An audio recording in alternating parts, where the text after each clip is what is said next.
It's a tough situation because we want to make our cars here. At the same time, we want Canada to do well making cars. I understand that, and Americans don't want to buy cars that are made in Canada, you know? I mean, we have the same conflict.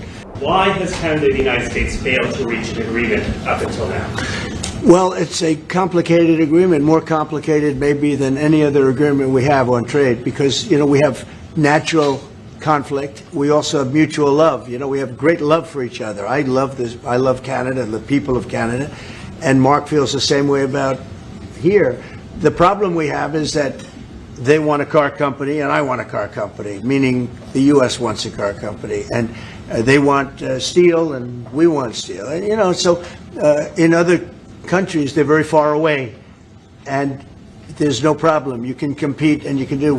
We don't like to compete because we sort of hurt each other when we compete. And so we have a natural conflict. It's a natural business conflict. Nothing wrong with it. And I think we've come a long way over the last few months, actually, in terms of that relationship. So when it comes to trade, the United States was always giving everything. They gave everything to Canada. They would, you know, let car companies leave here and go to Canada. But that hurts the United States. And, you know, other presidents didn't see that. They weren't business-oriented. They might have been good politicians in some cases, not in all cases. They were bad at both. But it's a very natural conflict, and it's something that we're working on. Canada has offered a lot of compromise this summer. Are you willing today to offer some compromise to Canada, maybe on steel, on aluminum? Well, we've made compromise, and we've made some compromise even on steel. But, you know, we have the same basic authority and the same basic, this could be also a little bit of a conflict with other countries all over the world on steel, because we want to make our own steel. We don't want to bring steel in for the most part, but we will bring it in, and we do bring it in. We continue to bring it in from Canada, but there is a tariff to pay.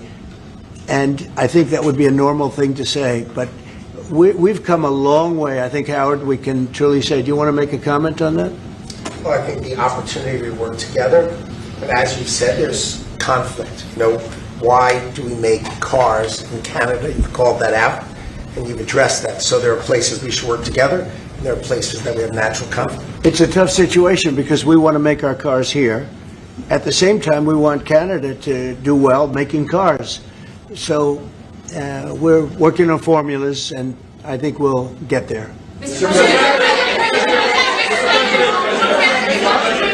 Canadians are refusing to go to the U.S. The numbers are down like 23% in the first 7 months of the year. What do you say to Canadians that don't want to go to the U.S. now because of your 51st state talk, because of the trade war, the tariffs? Yeah.